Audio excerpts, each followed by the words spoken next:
Hello hello hello. Good evening to all of you. चलिए, पिछली class में हम लोगों ने चर्चा किया था कूलम्ब्स लॉ के बारे में, और भी कई सारी बेसिक बातें जानी थी। खास करके इलेक्ट्रिक लाइन ऑफ फोर्सेस आपने देखा था, और मैंने आपको बताया था कि जिस तरह से इलेक्ट्रिक लाइन ऑफ फोर्सेस होती हैं, ठीक उसी तरह से क्या होती हैं, मैग्नेटिक लाइन ऑफ फोर्सेस होती हैं। ठीक है। और फिर आपका आवेश जो चारों ओर होता था, जिसके रिस्पेक्ट में जो प्रभाव है, यानी अपनी ओर खींचना या फिर रिपेल करना, यानी अट्रैक्शन या रिपल्सन, ये दोनों आपके आवेश के कारण जो हो रहा था, यही आपकी क्या थी साथियों, जितने क्षेत्र तक ये हो पा रहा था वही आपकी क्या कहला रही थी, आपका विद्युत क्षेत्र कहला रही थी, इलेक्ट्रिक फील्ड कहला रही थी। अभी हम बात करेंगे इलेक्ट्रिक फ्लक्स डेंसिटी के बारे में। ठीक है, किसके बारे में बात करेंगे, इलेक्ट्रिक फील्ड डेंसिटी के बारे में। ओके, तो चलिए, अभी आपका इलेक्ट्रिक फ्लक्स डेंसिटी है, विद्युत फ्लक्स घनत्व है। जैसे ही घनत्व की बात आती है तो निश्चित रूप से एरिया के रिस्पेक्ट में ही उसका कैलकुलेशन होगा। ठीक है, जैसे आपने क्या देखा यहां पर, आपको अगर हम कह दें कि आपकी फ्लक्स डेंसिटी क्या होती है, थोड़ी देर के लिए आगे हम मैग्नेटिक सर्किट में पढ़ेंगे, लेकिन अगर आपसे ये पूछा जाए फ्लक्स डेंसिटी बी क्या होती है, आप क्या कहते हैं, फ्लक्स बटा एरिया। और फ्लक्स का यूनिट क्या होता है, वेबर होता है, एरिया का मीटर स्क्वायर होता है ना। और यही वेबर मीटर स्क्वायर को क्या कहते हैं, टेस्ला कहते हैं, और इसी को सूचित करते हैं। ठीक है, यानी जब कभी भी क्या हो, जब कभी भी क्या हो, निश्चित रूप से आपका साथियों, जब कभी भी क्या होना चाहिए कि हम डेंसिटी की बात करते हैं तो निश्चित रूप से वह क्या होगी, एरिया के रिस्पेक्ट में कैलकुलेशन होगी। ठीक है, चलिए नीरज कुमार जी, आपका एडमिशन जो है, क्या आपने डीआरडीओ बैच में एडमिशन लिया है, ये बताइए। आपका एडमिशन अगर फाउंडेशन बैच में है तो ऐसी परिस्थिति में आपका 6 से 7 में ही क्लास होगा। अगर आपका एडमिशन डीआरडीओ में होगा तब उस स्थिति में आप दोनों में क्लास कर सकते हैं, 6 से 7 में भी और 8 से 9 में भी। ठीक है, आप ये क्लियर पहले हमें बताएं। अच्छा, आप सिर्फ इसी में हैं।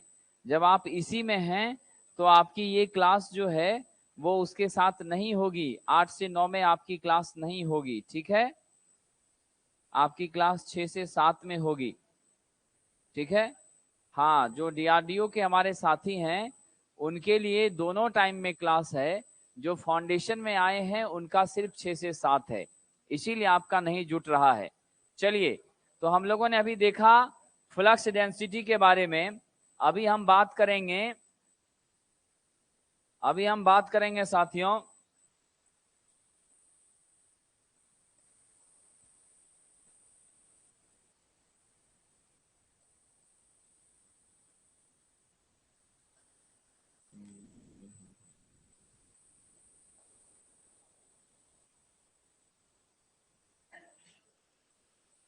तीन नंबर, एक नंबर।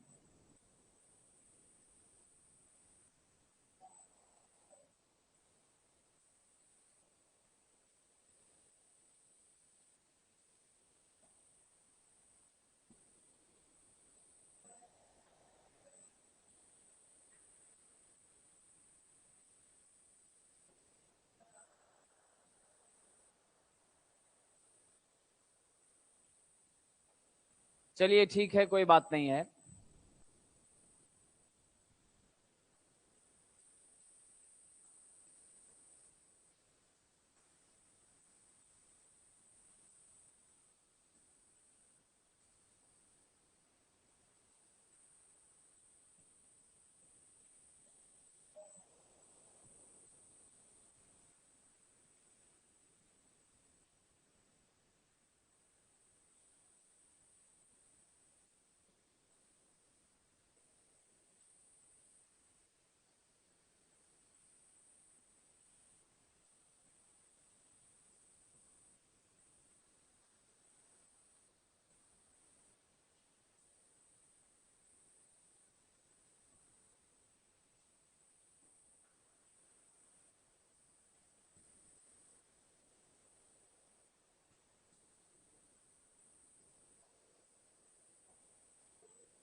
धर्मेंद्र प्रजापति जी, आपने जिस बैच में एडमिशन लिया है उसमें यह पीडीएफ भेज दिया गया है और आपने जो कांटेक्ट नंबर दिया था उस कांटेक्ट नंबर से आपका कोई भी परचेज बैच नहीं है, इसलिए आपकी डिटेल नहीं मिल पा रही है। और धर्मेंद्र प्रजापति के नाम से 4-5 कोर्स खरीदा गया है, सभी में मोबाइल नंबर अलग अलग है, इसलिए परेशानी आपको हो रही है। चलिए, हम लोग बात कर रहे थे विद्युत फ्लक्स घनत्व के बारे में, ठीक है। और विद्युत फ्लक्स घनत्व भी ठीक उसी तरह से होता है जैसे आपने फ्लक्स डेंसिटी को देखा था, B = φ/a, ठीक उसी तरह से क्या है, विद्युत फ्लक्स घनत्व है तो क्या हो जाएगा, D = Q/a, जहां Q क्या है, चार्ज है, और A आपकी क्या है, एरिया है। चार्ज को कूलम में मापते हैं, एरिया को मीटर स्क्वायर में मापते हैं। नेट आपका क्या होता है यूनिट, कूलम प्रति मीटर स्क्वायर। क्या हो जाएगा साहब, कूलम प्रति मीटर स्क्वायर। यानी स्पष्ट है कि आपकी विद्युत बल रेखाएं जिस क्षेत्र से होकर गुजरती हैं उस क्षेत्र के क्षेत्रफल के रिस्पेक्ट में जितनी मात्रा आवेश की होती है उसी को क्या कहते हैं, विद्युत फ्लक्स घनत्व कहते हैं। क्या कहते हैं साथियों, विद्युत फ्लक्स घनत्व। जैसे मान लीजिए आपकी यह चार्ज है, इस चार्ज के कारण कितने क्षेत्र तक आपकी विद्युत बल रेखा जा सकती है, तो जितने क्षेत्र तक विद्युत बल रेखा जा सकती है वह यही सारा क्षेत्र है चारों ओर बराबर मान में, ठीक है। और चारों तरफ जो विद्युत बल रेखा गई है उस टोटल के टोटल का एरिया कैलकुलेट कर लिया, जो कि कितना है, A। और चार्ज कितना था आपका, Q, यानी Q चार्ज देने पर कितने क्षेत्र तक वह Q चार्ज अपने चारों ओर विद्युत बल रेखाओं को फैला सकता है, उस पूरे क्षेत्र के क्षेत्रफल में जितनी मात्रा आपके चार्ज की लगी है उसी को क्या कहते हैं, विद्युत फ्लक्स घनत्व कहते हैं। यानी बहुत अच्छा रिलेशन आपको यहां देखने को मिल रहा है। अगर हम चुंबकीय फ्लक्स घनत्व कहते हैं तो B बराबर क्या होता है साथियों, φ/a होता है। इसका यूनिट वेबर प्रति मीटर स्क्वायर होता है। ठीक उसी प्रकार से साथियों हम लोग जब चुंबकीय फ्लक्स घनत्व को जैसे देखा था, ठीक उसी तरह से विद्युत फ्लक्स घनत्व कितना आपका Q/a। देखिए तो कितना समानता है दोनों में। Q के लिए क्या हो जाएगा, कूलम्ब, एरिया का मीटर स्क्वायर। देख रहे हैं आप, दोनों में बहुत क्या है, समानता। उसको B से इसको D से सूचित करते हैं, ठीक है।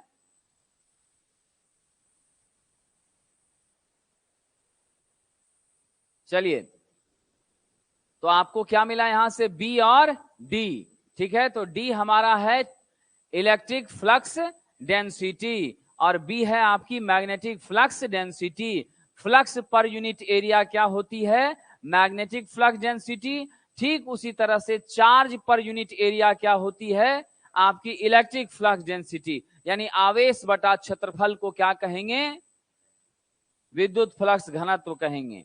आगे बढ़िए साथियों, जैसा कि आपने देखा इसका ऐसा यूनिट क्या हो रहा था, कूलम्ब प्रति मीटर स्क्वायर हो रहा था, ठीक है। और आपको मालूम है विद्युत क्षेत्र की तीव्रता कितनी होती है, E बराबर Q/4πε0ε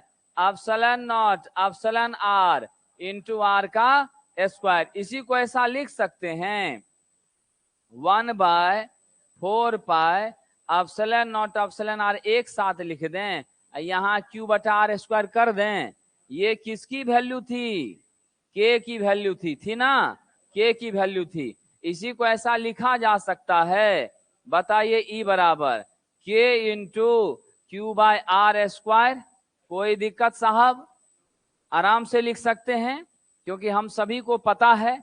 अब ये जो ε0 है किसके बदले में आता है, एप्सिलॉन के बदले में आता है, ε0 इंटू εr, है ना।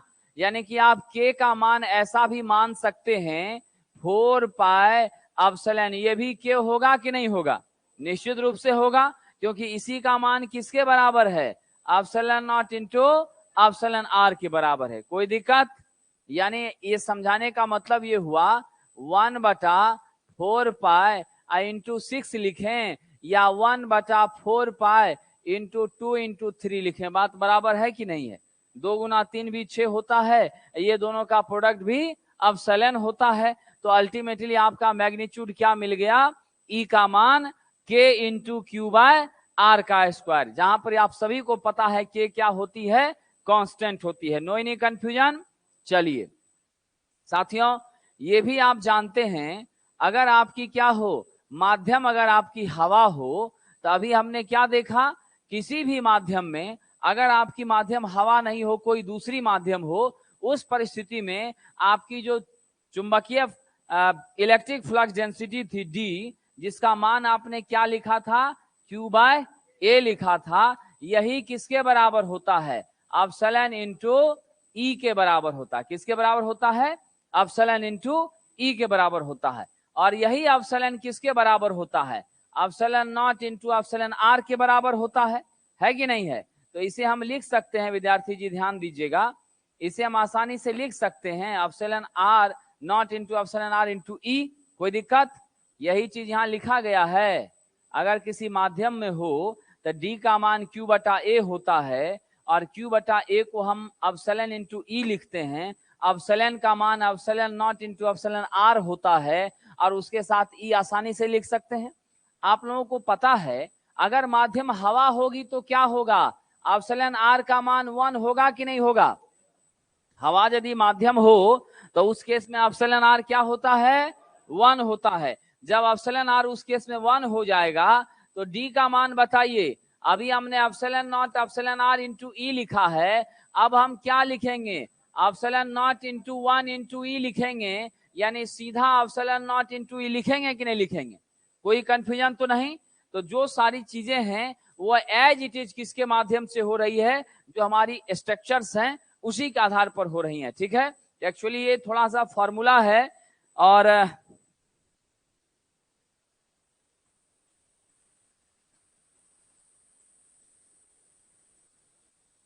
चलिए, तो ये आपका क्या है? समान रूप से आपके फॉर्मूलेज हैं, जिसका आपको क्या पड़ेगा? इस्तेमाल पड़ेगा, आपको इसकी उपयोग आएगी। और कई बार क्या होते हैं कि प्रश्नों में आपको ऐसा पूछा जाता है, आपको ऑप्शन दे दिया जाएगा, जैसे कि इस तरह से आपको दे दिया जाएगा, निम्नलिखित में से फ्लक्स डेंसिटी, निम्नलिखित में से विद्युत चुंबकीय फ्लक्स का आपको ऐसे दे दे, विद्युत फ्लक्स घनत्व का मान निम्न में से कौन सा सही है? ऑप्शन ए में दे दिया D equal to epsilon naught epsilon r into e. ठीक है।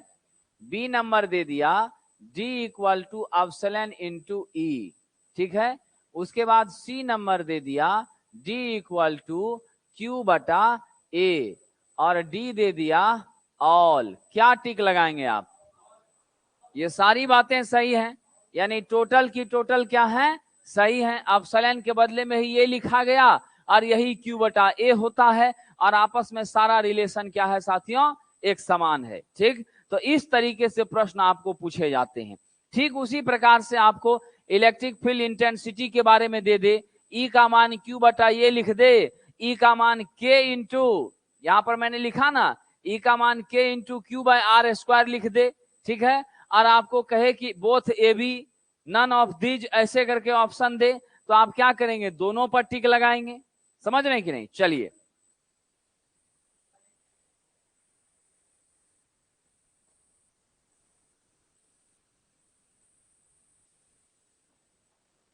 इंटरनेट की कनेक्टिविटी अगर आपकी तरफ कमजोर होगी तो उस वजह से भी वीडियो में थोड़ी कठिनाई आती है। इसलिए जब आप लाइव देख रहे हो तो रिजोल्यूशन को आप कम कर लें। ठीक है, तो आपको वीडियो बहुत अच्छे से दिखाई देगी। ठीक है, और जिस क्षेत्र एरिया में आपको नेटवर्क प्रॉपर मिल रहा है वहां पर आप इसको देखने का प्रयास करें।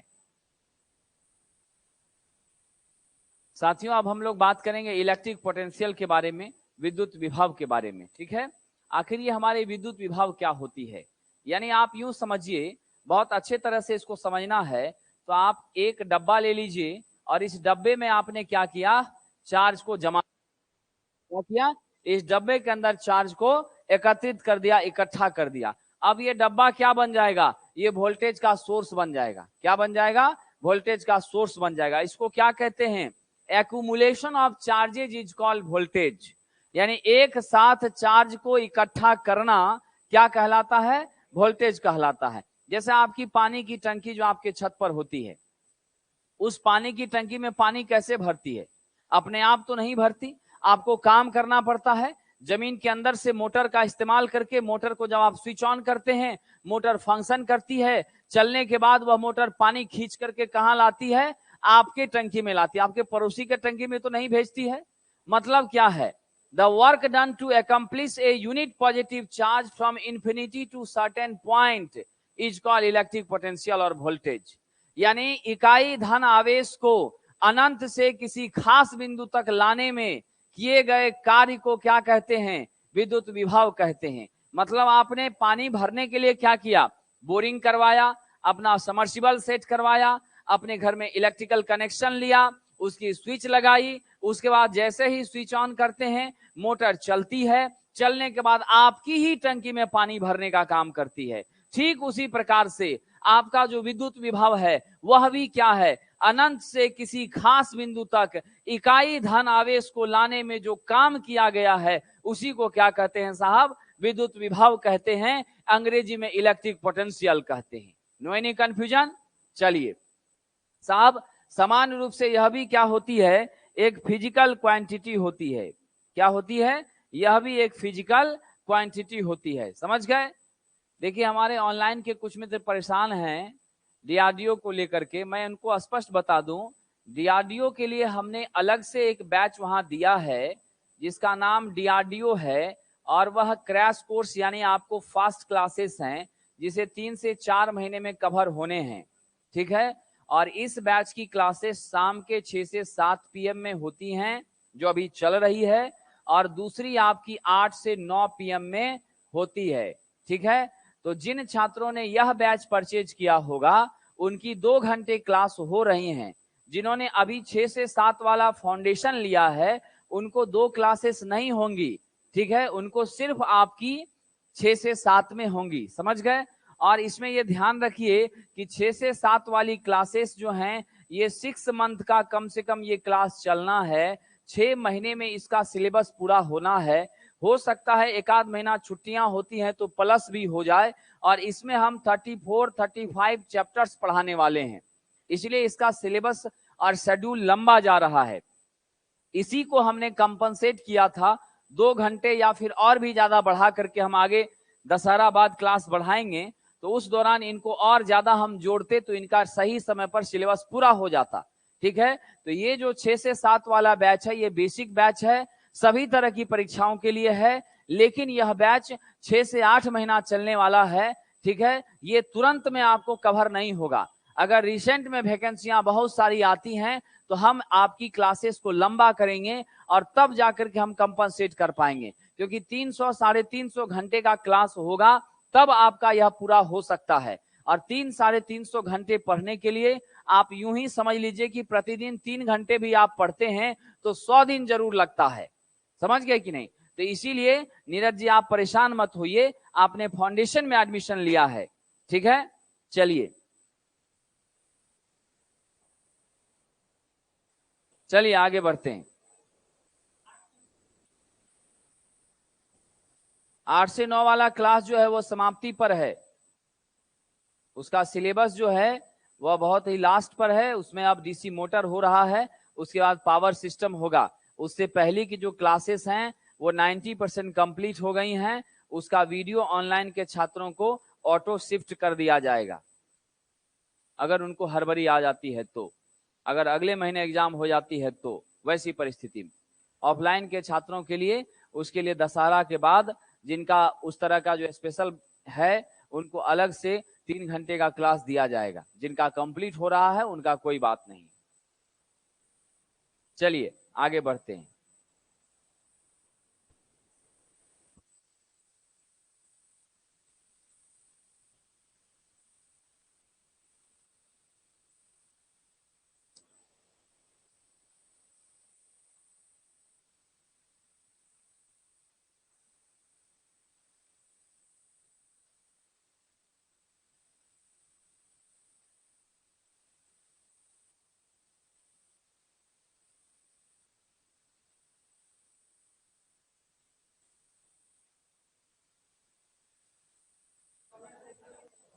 चलिए आइए, ऐसा है, विद्युत विभव के बारे में मैंने अभी बताया।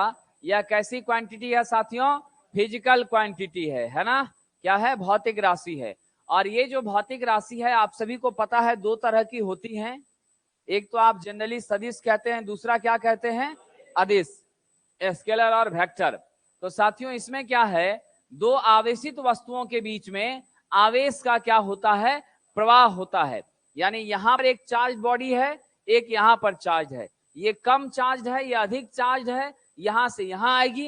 ये अधिक है तो यहां से यहां आएगी। यानी हमेशा ये बैलेंस सिचुएशन पे रहना चाहेगी। समझ गए कि नहीं? आप लोगों ने भी देखा है कि हमारी पानी का एक बाल्टी भरा हुआ है, एक बाल्टी खाली है। भरी बाल्टी से पानी अगर वो नीचे है तो बड़ी आसानी से आ जाती है, और खाली से भरे की तरफ ये नहीं जा पाती है। तो यहाँ पर इस बात का ध्यान रखिए कि अगर हमारे पास दो चार्ज पार्टिकल्स हैं तो डेफिनेटली क्या होगी, एक पार्टिकल से दूसरे पार्टिकल में चार्ज का निश्चित रूप से आना जाना, फ्लो होना शुरू होगा। और जो फ्लो होगा चार्ज का, दैट मींस इलेक्ट्रॉन्स का, ठीक उसके विपरीत किसकी डायरेक्शन होती है? आपके करंट की डायरेक्शन होती है। यानी करंट इलेक्ट्रॉन्स के प्रवाह की दिशा के बिल्कुल विपरीत चलता है। लेकिन आपका वोल्टेज जिस दिशा में इलेक्ट्रॉन्स का प्रवाह हो रहा है, ठीक उसी दिशा में आपकी क्या होती है? वोल्टेज का भी प्रवाह होता है। यानी वोल्टेज हमेशा निम्न विभव से उच्च विभव की ओर जाता है। इलेक्ट्रॉन्स भी हमेशा निगेटिव से पॉजिटिव की, निम्न से उच्च की तरफ जाती है। लेकिन धारा की जब भी बात करेंगे वह सदैव उच्च से निम्न की ओर जाती है। पानी की बात करेंगे, आपको नीचे से ऊपर पानी ले जाना था टंकी में, आपको मोटर लगाना पड़ा, बिना मोटर के संभव नहीं था। लेकिन टंकी से पानी नीचे लाना है, मोटर को लगाने की जरूरत नहीं है। आप टैब खोलते हैं, सटासट पानी जो है आ जाता है। Concept clear? तो साथियों यहां ध्यान दीजिए, आपकी जो पॉजिटिव आवेश है, जैसा मैंने बताया कि अनंत से, सपोज कर लीजिए आप अपने घर में जो सप्लाई लाते हैं वो कहां से लाते हैं? डिस्ट्रीब्यूशन सेक्शन से लाते हैं, यानी ट्रांसफार्मर से लाते हैं। ठीक है?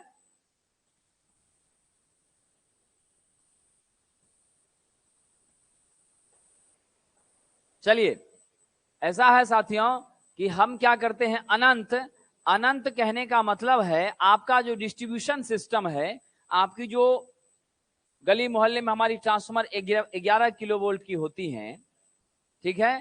तो ये 11 केवी का जो ट्रांसफार्मर है, इसने क्या किया, 3 फेज और 4 वायर होती है। यानी एक आपका रेड, येलो और ब्लू, अब बाकी एक न्यूट्रल होती है।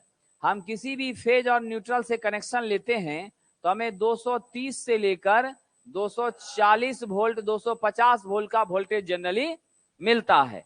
ठीक है? अब जो ये वोल्टेज मिलता है, तो ये जो हिस्सा है ना, इसे हम क्या कहते हैं? स्रोत कहते हैं आवेश का। इसी को समान रूप से क्या मानते हैं? ये चार्ज का अनंत स्रोत है, यहां काफी अधिक मात्रा में चार्ज है। यहां से कनेक्शन करने के बाद आप कहां आते हैं? अपने मेन स्विच बोर्ड के पास आते हैं। मेन स्विच बोर्ड के पास यहां जो सप्लाई आपकी पहुंची है, यही सप्लाई आपकी क्या है, आपके घर को इनर्गाइज करेगी। आपके घर के सारे कनेक्शन यहीं से आएंगे। यहां से आप फ्यूज लगाएंगे, मीटर को सप्लाई देंगे, मीटर से निकल करके तब आपके डिस्ट्रीब्यूशन बोर्ड में अलग अलग जगह आएगा। फिर किचन में, बेडरूम में, हर जगह आप कनेक्शन करेंगे। धीरे धीरे वोल्टेज का खपत शुरू होगा। यहाँ जो वोल्टेज मिलेगी वो सबसे अधिक मिलेगी, बाकी जगहों पर वोल्टेज धीरे धीरे घटती चली जाएगी। ठीक है? तो ये आपका क्या होता है? समान रूप से विद्युत विभव होता है। समझ गए कि नहीं? आपको इसके लिए क्या करना पड़ा? कई सारी प्रक्रियाओं से गुजरना पड़ा। ठीक उसी तरह से होता है कि अनंत से, यानी क्या करना है, अनंत से इकाई धनावेश को, इकाई धनावेश मतलब वह मात्रा जिसका हम प्रयोग अपने घर में करेंगे, अपने काम में करेंगे, उतना ही हम उपयोग में लेंगे। हमें जरूरत है 230 का, हम 5000 वोल्ट लेके क्या करेंगे? आपका तो सारा डिवाइस जल के राख हो जाएगा। उतनी क्षमता ही आपके अंदर नहीं है उसको सरवाइव करने की।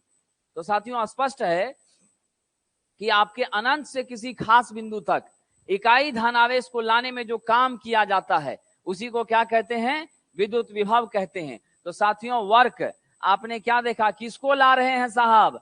चार्ज को ला रहे हैं। क्या करके ला रहे हैं? वर्क करके ला रहे हैं। तो क्या होगा वोल्टेज, W/Q हो जाएगा। क्या हो जाएगा, W/Q हो जाएगा। W यानी वर्क का यूनिट क्या होता है, जूल। चार्ज का यूनिट क्या होता है, कूलम। यानी आपके वोल्ट का एक मात्रक क्या मिला, जूल प्रति कूलम्ब। और साहब इसी को क्या कहते हैं, 1 जूल प्रति कूलम्ब किसके बराबर होता है, वह 1 वोल्ट के बराबर होता है। यानी आपको एक रिलेशन यहां से मिला, वोल्ट इक्वल टू जूल प्रति कूलम्ब। ऐसे भी रिलेशन एग्जाम में आते हैं साथियों, इसको आप ध्यान रखिएगा। हमने पिछली क्लास में बताया था I इक्वल टू Q बटा T। I का मतलब ampere, ampere equal to coulomb प्रति सेकेंड। साथियों मैंने आपको बताया था Q equal to I into T, मतलब कूलम्ब बराबर एम्पियर इंटू सेकेंड। ये तीनों रिलेशन आपको याद रखना है साहब, कभी भी कहीं भी किसी भी परीक्षा में क्या होता है, पूछा जा सकता है। ठीक है, चलिए आगे बढ़ते हैं।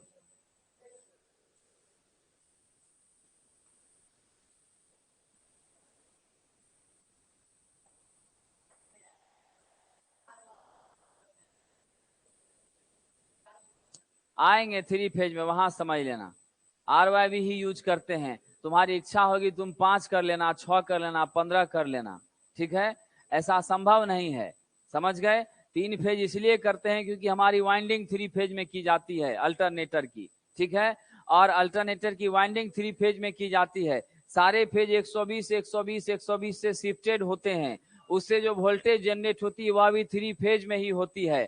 और यही हमारा स्टैंडर्ड है, हमारा कॉस्ट उससे कम होता है, हमारा एक्सपेंस कम होता है, लॉस उससे कम मिलती है। ये सारी बातों को ध्यान में रखते हुए ट्रांसमिशन भी 3 फेज में हाई वोल्टेज पे करते हैं, ट्रांसमिशन लॉसेस कम हो जाती हैं। ठीक है, तो एक स्टैंडर्ड पैमाना बनाया गया जिसके आधार पर हमको सुविधाएं मिली, खर्च कम हुआ, वोल्टेज की उत्पत्ति अच्छी हुई, इसीलिए हम इस स्टैंडर्ड को फॉलो करते हैं। उससे ज्यादा जब करने का प्रयास करते हैं तो हमें नुकसान ज्यादा होता है, लॉसेस हो जाती हैं, एक्सपेंसेस बढ़ जाता है, इसीलिए हम ऐसा करते हैं। 3 फेज 4 वायर में डिस्ट्रीब्यूशन करने से यह फायदा होता है, उसको स्टार कनेक्शन में ऐसा संभव है। 3 फेज 4 वायर में डिस्ट्रीब्यूशन करने से यही फायदा होता है कि हमारे जिस आदमी को 3 फेज में सप्लाई चाहिए, जैसे आपका फ्लावर मिल हुआ, आपका आटा चक्की मिल वाला हुआ, बर्फ फैक्ट्री वाला हुआ, आपका बेकरी फैक्ट्री वाला हुआ, छोटे इंडस्ट्री वाला हुआ, उसको 400 प्लस वोल्टेज की जरूरत है, उसको हमने सीधा 3 फेज से सप्लाई दे दिया। ठीक है, और हम लोग डोमेस्टिक कंज्यूमर हैं, हम लोगों को 220 230 240 250 से ही काम चल रहा है, तो हम लोग 1 फेज 1 न्यूट्रल से ले लिए। समझ गए कि नहीं, तो ये सारी बातों को ध्यान में रखते हुए तब ऐसा निर्माण जो है किया गया। समझ गए कि नहीं, पहले ऐसा नहीं था, सिर्फ डीसी जनरेटर की बातें थी, उससे हमारा 650 वोल्ट से ज्यादा वोल्टेज जनरेट नहीं होता था, इस कारण से उसका प्रयोग हम लोग नहीं करते हैं। समझे कि नहीं, ये बातें हैं। अब आप कहिएगा 50 हर्ट्ज इंडिया में क्यों यूज करते हैं, 90 क्यों नहीं करते, 60 क्यों नहीं करते, तो ये बेतुका सवाल है। समझ गए, अब हम लड़का ही पैदा क्यों हो गए, हमको लड़की भगवान क्यों नहीं बनाया, तो अब लड़की भगवान से पूछिए, है कि नहीं, उसका जवाब हम नहीं दे सकते हैं, वो वही देंगे। ठीक है, बाकी मेडिकल साइंस देगा। समझ गए कि नहीं, तो इसलिए क्या है कि कुछ स्टैंडर्ड्स हैं जिसको हमें क्या करना है विद्यार्थी जी, फॉलो करना है। अब है क्या कि भारत में 50 हर्ट्ज से ज्यादा फ्रीक्वेंसी पे नहीं चल सकती है। कारण क्या है, इंडिया में लॉसेस बहुत ज्यादा है, आपको डस्ट पार्टिकल्स बहुत ज्यादा है, उतनी परफेक्टनेस के साथ काम नहीं हो पा रही है। आपको जापान की बात करिए, अमेरिका की बात करिए, वहां के बच्चे शुरुआत से ही प्रैक्टिकल और एजुकेशन साथ करते हैं। आप में यहाँ बैठे हुए 99% विद्यार्थी ने ITI के दौरान एक जरा सा प्रैक्टिकल के बारे में सोचा भी नहीं, सिर्फ उन्होंने क्या किया, थ्योरी के माध्यम से, अब बिना थ्योरी के माध्यम से डिग्री हासिल कर ली 90% से ज्यादा बच्चों ने। ठीक, तो टेक्नोलॉजी कितनी पीछे हो गई। हम वहां बात होती है तकनीक के बारे में, इंफ्रास्ट्रक्चर के बारे में, रिसर्च के बारे में, यहाँ बात होती है झाड़ू डंडा, आपका झंडा, बैनर, पार्टी, पॉलिटिक्स, फलना चिलना के बारे में, गाय गोबर के बारे में। तो आप समझ रहे हैं कि नहीं, कितनी परिवर्तन है। तो जब तक टेक्नोलॉजी के रूप से हम इंप्रूव नहीं करेंगे, हमारी आदत है, हम कभी भी गाड़ी वाला आएगा उसको कचरा नहीं देंगे, ये हमारा परंपरा है, हम छत पर से नीचे फेंक देते हैं, ठीक है कि नहीं। हम विद्यार्थी हैं फिर भी हॉस्टल में रहते हैं, हम सीधा फेंक देते हैं। हमारी आदत है, हम गुटखा पान खाते हैं सीधा यहाँ थूक देते हैं। कागज है देखिए, कागज फेंक दिए, वहां फेंक दिए, वहां चीर के रख दिए, बेंच पर लिखना शुरू कर दिए, ठीक है। तो ये सब चीजों जो हैं, ये सारी समस्याएं हैं। जब तक आप क्या होंगे साथियों, जब तक आप परफेक्टनेस की तरफ नहीं बढ़ेंगे, जब तक आप लॉस को कम नहीं करेंगे, तब तक इफिशिएंसी कैसे बढ़ेगी, समझ रहे हैं कि नहीं। तो यही सबसे बड़ी समस्या है। हमारी जनरेटर 4000 आरपीएम से ज्यादा नहीं घूम सकती है, उनका 4800 आरपीएम घूमती है, उनका 5200 आरपीएम घूमती है, जिसका नतीजा है कि 60 हर्ट्ज की फ्रीक्वेंसी पर वह काम कर ले रहा है। हम लोग 4200 बहुत मुश्किल से जा रहे हैं, 4000 बहुत मुश्किल से जा रहे हैं, हम लोग तो 3000, 3200, 3400 पर दम बोल जाता है, समझे कि नहीं। तो हमें क्या करना होगा, इफिशिएंसी बढ़ानी होगी, रिसर्च बढ़ाना होगा, हमें कई सारी चीजों को दूर करना होगा, ठीक है। इसीलिए आप ये समझिए कि स्टैंडर्ड पैमाना, हम 6 फेज में जनरेशन कर सकते हैं, ऐसा नहीं कि नहीं कर सकते, समझ गए साथियों। हम 6 फेज में भी जनरेशन कर सकते हैं, लेकिन 6 फेज में जनरेशन अगर करेंगे हमारा साइज बहुत बड़ा हो जाएगा। ऐसे भी ये 3 फेज वाला आपने देखा था हाइडल में कितना बड़ा बड़ा हो रहा है। साइज जैसे जैसे बढ़ती जाएगी, मेंटेनेंस उतना मैक्सिमम होता चला जाएगा, आपको काफी खर्च बढ़ता चला जाएगा। तो इंजीनियर का काम होता है कम खर्च में अधिक उत्पादन करना और काम को आसान बना देना। इसीलिए हम लोग इस पोर्टफोलियो को क्या करते हैं, फॉलो करते हैं, इसी आधार पर क्या करते हैं, काम करते हैं, समझे कि नहीं। ये मामला है, ठीक है। अभी आएंगे, अभी आगे बढ़ेंगे, आगे बहुत सारी जानकारी है, वहां पर आपको हम बताएंगे कि 3 फेज का क्या क्या फायदा है, न्यूट्रल क्यों लिया गया है, अर्थ न्यूट्रल में क्या अंतर है, ठीक है कि नहीं। कई बार लोग न्यूट्रल को ही अर्थ समझ के काम करने लगते हैं, ऐसा करना कहां तक उचित है। तो एक सबसे छोटी बात जान लीजिए, अभी चर्चा हो गई, तो न्यूट्रल का सीधा एक ही काम है, धारा को रिटर्निंग पाथ प्रदान करना, समझ गए। यानी यहां से करंट चली है, लौट करके फिर यहीं आएगी, वैसा करने के लिए रिटर्निंग पाथ देना। क्योंकि आप जानते हैं जब तक परिपथ बंद नहीं होगा, धारा का सर्कुलेशन नहीं होगा। करंट हमेशा बंद रास्ते से ही जाती है, current always try to follow closed path, current open रास्ते से कभी नहीं जा सकती। वहां पर करंट का मान क्या होता है साथियों, शून्य हो जाता है, ठीक। तो इसीलिए रिटर्निंग पाथ देने का काम कौन करेगा, न्यूट्रल करेगा, ठीक है।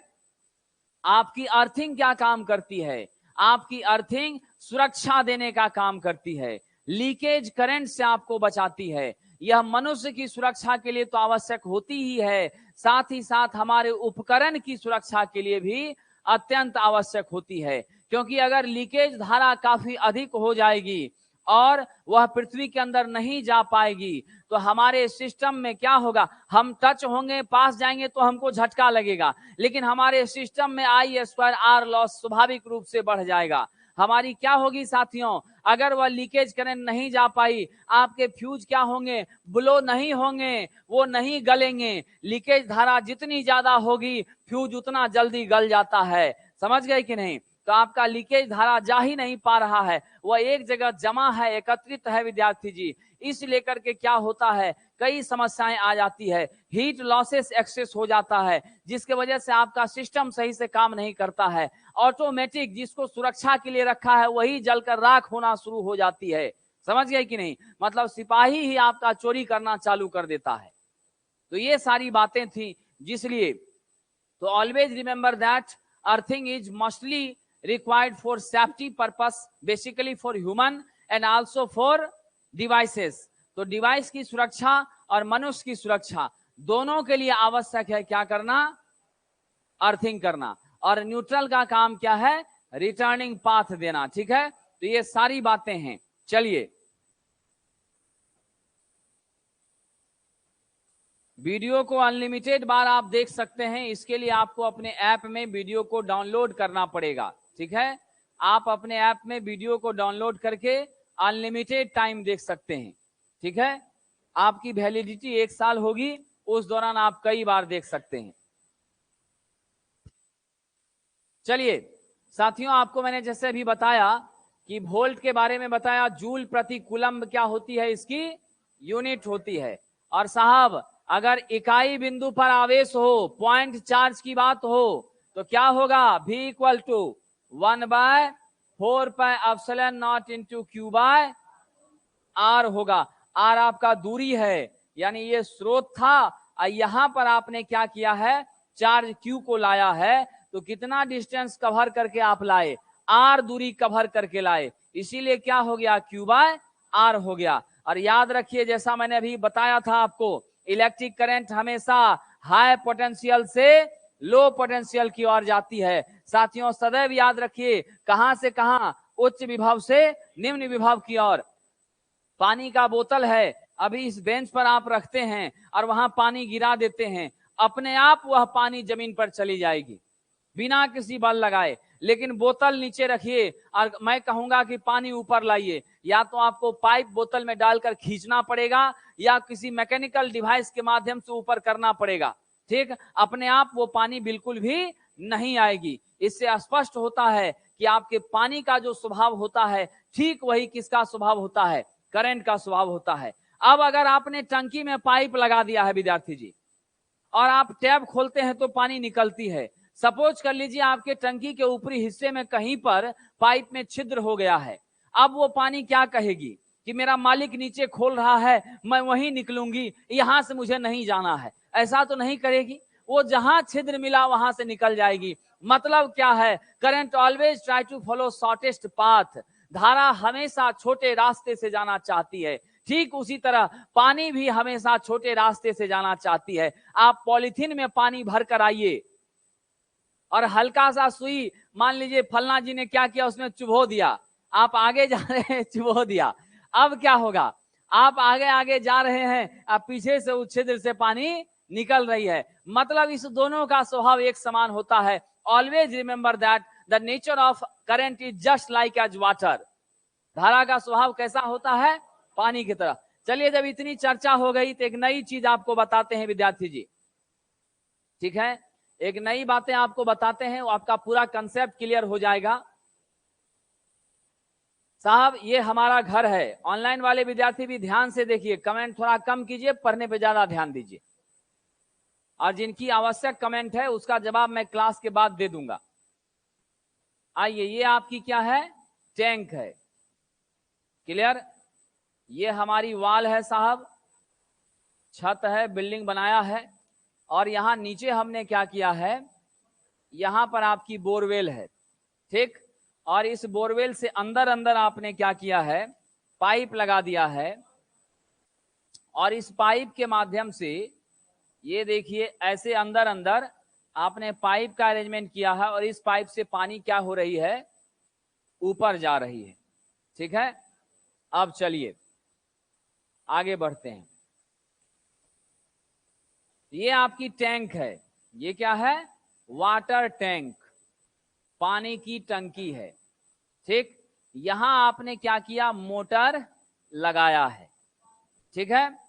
अब यहां ध्यान दीजिए, और ये पोर्शन कहां है, ये अर्थ के नीचे का हिस्सा है, ठीक है। आप सभी जानते हैं पृथ्वी के अंदर पानी का असीम भंडार होता है ना, ये सब आप लोगों को पता है।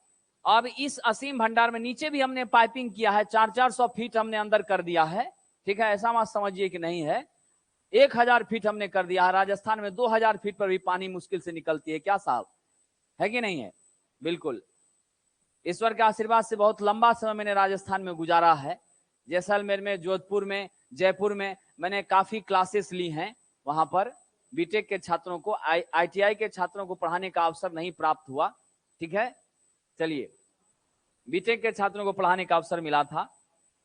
चलिए, तो साथियों अर्थ के अंदर काफी ज्यादा हमने क्या किया, गड्ढा किया, वहां पाइपिंग की, मोटर लगाया, समरसीबल है इसलिए अंदर है, और उसके बाद यहाँ पे पाइप लगाया।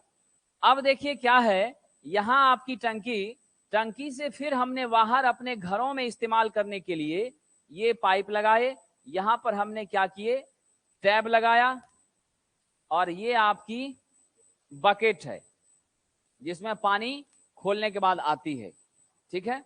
अब जरा गंभीरता से समझिए, आपके जमीन के अंदर क्या है? पानी का असीम स्रोत है। मैंने क्या परिभाषा भी बताया, इकाई धन आवेश को अनंत से किसी खास बिंदु तक लाने में किए गए काम को विद्युत विभव कहते हैं। आपके धरती के अंदर पानी के असीमित स्रोत से पानी के कुछ मात्रा को आपके टंकी में पहुंचाने की प्रक्रिया को क्या कहते हैं? जल संग्रहण टंकी में। अब आपने मोटर आपका जमीन सबकी पानी अंदर से खींचा अनंत स्रोत से, खींच करके कहां लाए? अपने टंकी में, आपके छत पर। यानी मिस्टर आप ए मान लीजिए, तो मिस्टर ए के ही टंकी में पानी आई, बगल में कहीं नहीं गई, बी सी डी पे नहीं गई। स्पष्ट है कि अनंत से किसी खास बिंदु ए का घर हुआ, एक एक घर पर जो टंकी लगी है वो हुआ, उसी टंकी में पानी आ रही है। यानी पानी आकर कहां इकट्ठी हो रही है? आपके वाटर टैंक में। और आपको मैंने क्या बताया? Accumulation of charge is also called voltage. यानी डब्बा लीजिए, उसमें चार्ज को जमा कीजिए, डब्बे को बंद कीजिए, वो वोल्टेज स्रोत हो जाता है। यानी इसमें आपकी पानी भर गई, जमा हो गई। स्पष्ट है साहब, ये आपकी क्या है? निश्चित रूप से आपके वोल्टेज सोर्स की तरह काम करता है। यानी आपकी टंकी वोल्टेज की तरह काम करती है। पोटेंशियल का मतलब आप जानते हैं, किसी वस्तु में स्थिति के कारण जो ऊर्जा होती है उसे पोटेंशियल एनर्जी यानी स्थितिज ऊर्जा कहते हैं। स्पष्ट है साहब, ये टंकी तो इधर उधर नहीं टहलती है ना, इसको जहां सेट किया वहीं पड़ी रहती है और इसमें पानी भरा रहता है। ठीक उसी प्रकार इस डब्बे के अंदर भी चार्ज भरा हुआ है, इधर उधर कहीं यात्रा नहीं कर रहा है। यानी यह टंकी कैसा व्यवहार कर रही है? वोल्टेज स्रोत की तरह। आगे बढ़ते हैं। अब आगे हमने क्या किया, जहां जहां हमको पानी लेकर आना था वहां वहां अपने घर में हमने पाइप का जाल बिछाया और उसके माध्यम से पानी पहुंचाने का काम किया। ठीक, तो अब हमने ये जो जाल बिछाया, तो वह पाइप जिससे पानी जाती है उसे पानी का पाइप कहते हैं। वह पाइप जिससे पानी जाती है उसे पानी का पाइप कहते हैं। वह रास्ता जिससे धारा प्रवाहित होती है उसे कंडक्टर, चालक कहते हैं। करंट को ले जाने के लिए तार लगाना पड़ता है कि नहीं साहब? बिना तार के करंट जा सकती है क्या? यानी ये जो आपकी पानी का पाइप है, ये क्या है साहब? पानी का पाइप कैसे बिहेव कर रहा है? ये कंडक्टर की तरह, चालक की तरह बिहेव कर रहा है। Water pipe behaves like as conductor, no any confusion. वो तार जिससे विद्युत जाती है उसे बिजली का तार कहते थे। वो पानी जिससे, वो पाइप जिससे पानी जाती थी उसे पानी वाला पाइप कहते थे। पानी वाले पाइप से क्या जाती है? पानी।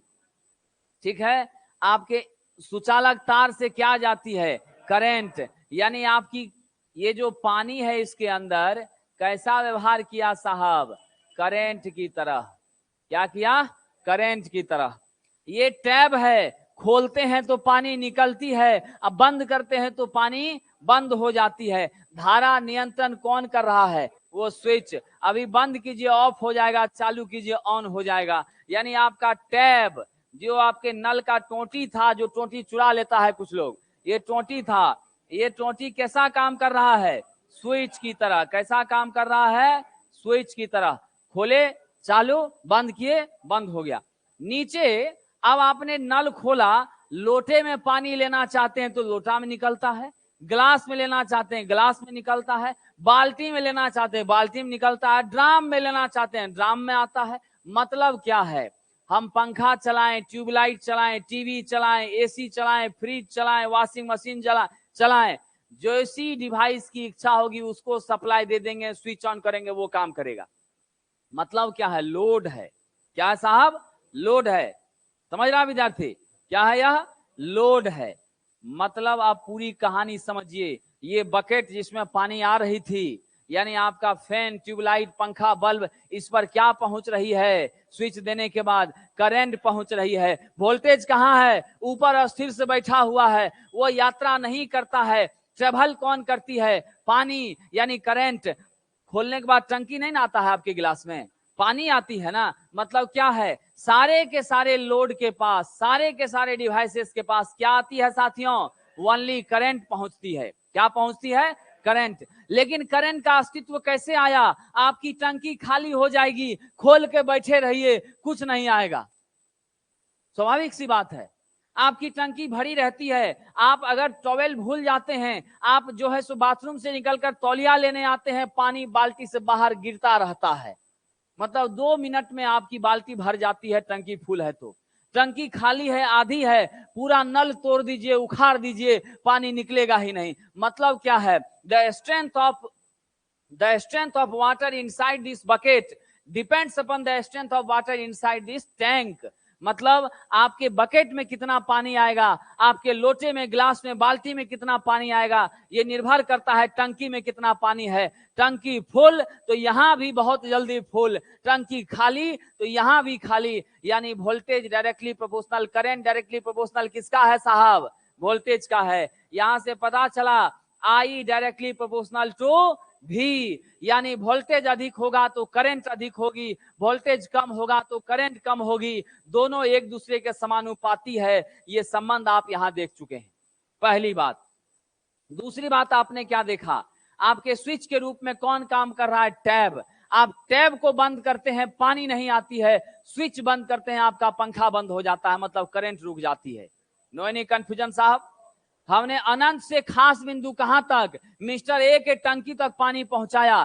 टंकी में जो पहुंची वो पानी थी, और वो पानी यहां जमा है, इसलिए यह क्या है? वोल्टेज स्रोत है। अगर वोल्टेज है तभी करंट का संकल्पना है, नहीं तो करंट का कोई वजूद नहीं है साथियों। टंकी खाली हो जाए, पानी निकाल के दिखाइए, सवाल ही पैदा नहीं होता है।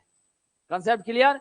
कोई कंफ्यूजन तो नहीं? अब यहां से एक और बात समझिए, नीचे से ऊपर ले जाने के लिए तो मोटर लगाना पड़ा था, लेकिन ऊपर से नीचे के लिए कुछ लगाने की जरूरत नहीं है। यानी पानी उच्च पोटेंशियल से निम्न की ओर बहुत तेजी से आती है।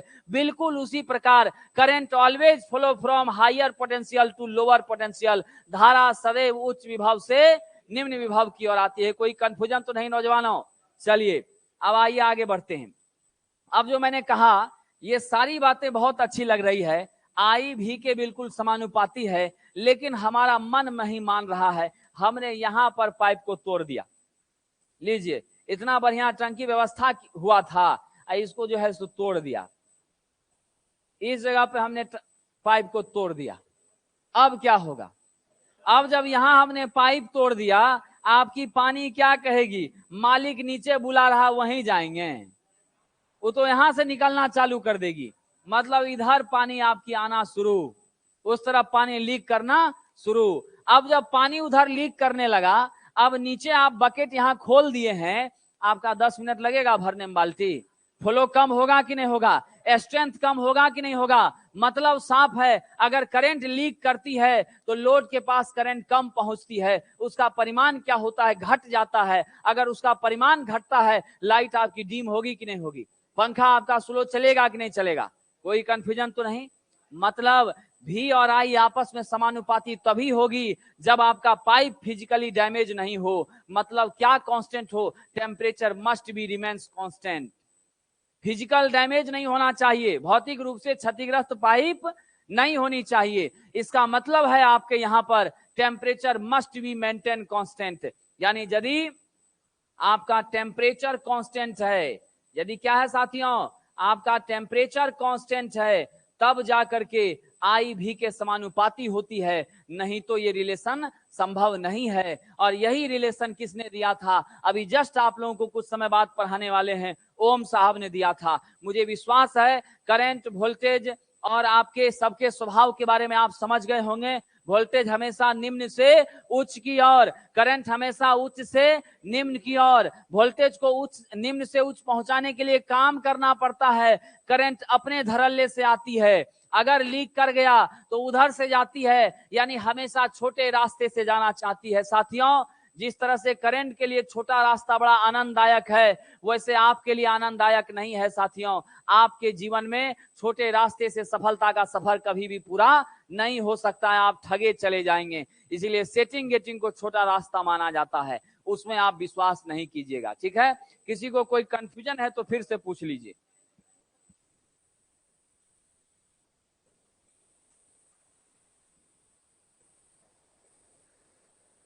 चलिए आगे बढ़ते हैं।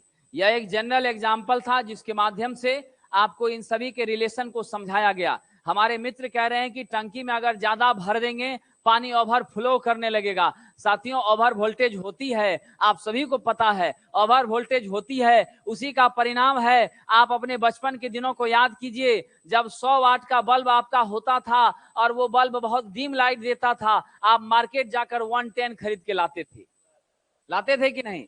लेकिन खरीदते समय दुकानदार आपको कहता था ले तो जा रहे हो, लेकिन इसकी कोई गारंटी नहीं है, 1 मिनट चलेगा कि 1 दिन चलेगा कि 1 महीना चलेगा, तुम्हारी किस्मत पर है। ये नहीं कि भैया लगाए और डैमेज कर गया, ऐसा कहने मत आना। संजोग ऐसा होता है, किसी किसी दिन 5 दिन चल जाता है, कभी कभी आपने लगाया, वोल्टेज बढ़ी, सट से उड़ जाता है।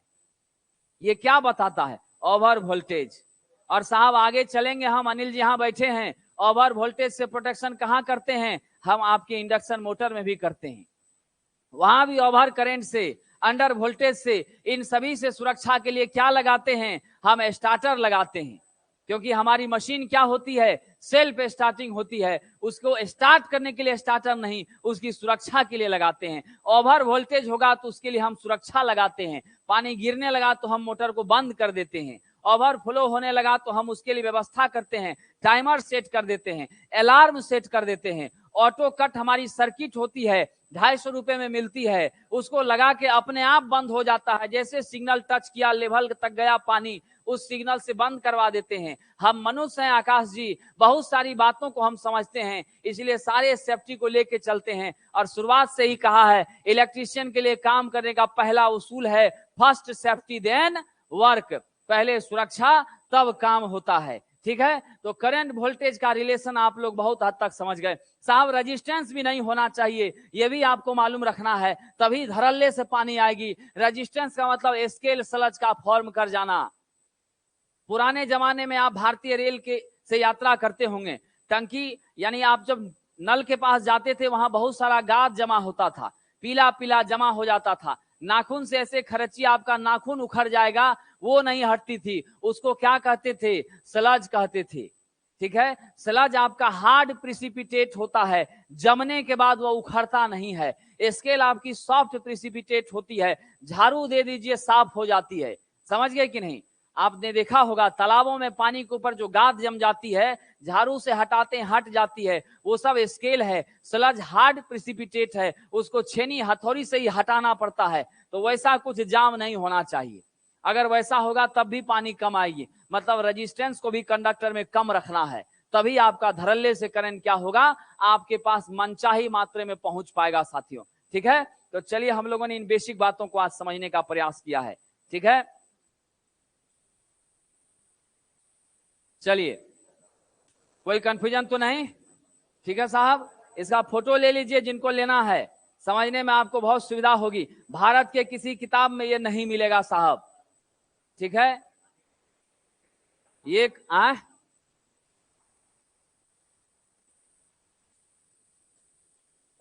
हमने जो रिसीव किया है वो चार्ज है। करंट क्या होती है? Flow of charge.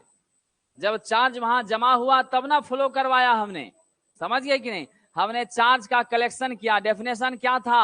अनंत से इकाई धन आवेश को किसी खास बिंदु में किए गए कार्य को विद्युत विभव कहते हैं। तो नीचे से हमने क्या किया? चार्ज इकट्ठा करके यहां पहुंचा के लाके लॉक कर दिए। अब यहां से निकालना शुरू किया, और यहां से जब निकलना शुरू हुआ तो फ्लो ऑफ चार्ज हुआ। Continuous flow of charge, continuous flow of electrons is definitely current, है ना साहब? चलिए, तो हम लोगों ने देखा आपको इसके बारे में। अब आपका पोटेंशियल ग्रेडियंट है, उसके बाद आपके कार्यक्रम का समापन करेंगे। ये पोटेंशियल ग्रेडियंट जो होती है, इसको विभव प्रवणता कहते हैं। विद्युत क्षेत्र में दूरी के सापेक्ष विभव में परिवर्तन की दर, जैसे जैसे दूरी बढ़ती है वोल्टेज में परिवर्तन होता जाता है। तो जिस हिसाब से दूरी बढ़ रही है उस हिसाब से वोल्टेज अगर घट बढ़ रहा है तो यही रिलेशनशिप क्या कहलाता है? पोटेंशियल ग्रेडियंट कहलाता है। ये ग्रेडियंट आपने वहां भी देखा होगा। कहां पर साहब? आपको केबल में, हमारे बीएसपीएससीएल के साथी ने जब केबल पढ़ा था, वहां पर भी जी मैक्स और जी मीन हो रहा था। ठीक है, वहां भी ग्रेडियंट का कंसेप्ट था। जैसे जैसे दूरी बढ़ती जाती है वोल्टेज के मान में परिवर्तन स्वाभाविक रूप से होता जाता है साथियों। तो आपके वोल्टेज के सापेक्ष क्या कहा है? इलेक्ट्रिक फील्ड में दूरी के सापेक्ष, दूरी के बढ़ने घटने से आपके पोटेंशियल में, इलेक्ट्रिक पोटेंशियल में, वोल्टेज में जो कमी या वृद्धि होती है, वही रेट, वही दर क्या कहलाता है? आपका विभव प्रवणता। इसको डीवी बाय डीआर से सूचित करते हैं। कैसे सूचित करते हैं साहब? डीवी बाय डीआर से सूचित करते हैं। और ध्यान रखिएगा, वोल्ट, डीवी का मतलब आपका वोल्टेज है, ठीक है। डीवी का मतलब क्या है? परिवर्तन। जैसे ही आप सभी लोग याद रखिए, डीवी रहेगा मतलब चेंज इन वोल्टेज, डीआर रहेगा चेंज इन डिस्टेंस, ठीक है, चेंज इन डिस्टेंस। साहब डी रहेगा तो चेंज होगा, आपका डेल्टा रहेगा तो स्मॉल चेंज होगा। हम ऐसा अगर लिख दें, delta we by delta R मतलब थोड़ा चेंज हो रहा है। अगर इसी में हम क्या कहें, ये आपका स्मॉल चेंज को इंडिकेट कर रहा है। और अगर delta we by delta R लिखें तो ये माइनर, इसको डेल पढ़ते हैं, इसको क्या पढ़ते हैं? डेल। इसको क्या पढ़ते हैं? डेल्टा। आपने क्या देखा? इसको D, D R by DV by D R, यानी डी रहे तो बढ़िया चेंज हो रहा है, ज्यादा परिवर्तन हो रहा है, ठीक है। और डेल्टा होगा थोड़ा परिवर्तन हो रहा है, डेल होगा तो हल्का परिवर्तन हो रहा है, माइनर। समझ गए कि नहीं? बहुत ही स्लाइट। जैसे 1 लाख रुपए से 1 रुपए का खो जाना, वो आपका डेल है। 1 लाख रुपए में 1000 का खो जाना, वो आपका डेल्टा है। 1 लाख में 50,000 चले जाना, वो डी है। इससे आप अंदाजा उठा लीजिए। डी मतलब जबरदस्त चेंज होना, डेल्टा मतलब हल्का चेंज होना। 1000 रुपया गया है, चलिए क्या कीजिएगा, ठीक है कि नहीं? 1 महीना का रेंट हो गया, गड़बड़ा गया मामला। अब यहाँ डेल हो गया, 1 रुपया के लिए इतना टेंशन लेना है, जाने दीजिए, उतना तो ऐसे उड़ा देते हैं। तो माइनर चेंज को कौन बताता है साहब? डेल बताता है। और डेल्टा बताता है स्मॉल चेंज को, और डी बताता है चेंज को। समझे कि नहीं? ये बात है। ये मैंने इसलिए चर्चा कर दिया, आगे आपको ऐसी चीजें बहुत मिलने वाली हैं। तो आज आप इस चीज को समझ लीजिए, माइंड में नोट कर लीजिए, कॉपी में भले ना हो। तो जैसे आप अभी देख रहे थे, भी के लिए क्या होगा? वोल्ट। और डिस्टेंस के लिए साहब आपका क्या होता है? मीटर। तो वोल्ट प्रति मीटर इसका यूनिट होगा, या नहीं तो क्या होगा? न्यूटन प्रति कूलम्ब होगा। यूनिट को एकदम याद रखिए। हो सकता है कल की क्लास में अभी 4 दिन से जो पढ़ाया है उससे संबंधित छोटे छोटे प्रश्न आपको यहाँ पर हम दें और उसका जवाब आपको देना है, इसलिए घर में रिवीजन कर लीजिएगा। छोटा छोटा प्रश्न होगा जो आपको पढ़ा दिए, उसी से आपके परीक्षा में आए हुए प्रश्न। साहब ये क्या है? सदिश राशि है। क्या है यह? सदिश राशि है, वेक्टर क्वांटिटी है। इसकी दिशा किधर से किधर होती है? लो से हाई की तरफ होती है। जीवन भर याद रखिए, आपके वोल्टेज की दिशा किधर से किधर? लो से हाई की तरफ, लो से हाई की तरफ। इलेक्ट्रॉन किधर से किधर फ्लो करता है? लो से हाई की तरफ। लेकिन आपकी करंट की डायरेक्शन हमेशा हाई से लो की तरफ, हाई से लो की तरफ, अपोजिट में। क्लियर? कोई कंफ्यूजन तो नहीं? चलिए आज के कार्यक्रम को यहीं रोकते हैं। क्या विद्यार्थी जी? ये वोल्ट बाय मीटर है, V फॉर वोल्ट, M से मीटर, N मतलब न्यूटन, ठीक है, और C मतलब कूलम, ठीक है। यहां लिखा है ना, न्यूटन प्रति कूलम को ये व्यक्त कर रहा है, अब V पर M इसको व्यक्त कर रहा है, वोल्ट पर मीटर को, ठीक है। चलिए ओके, थैंक यू।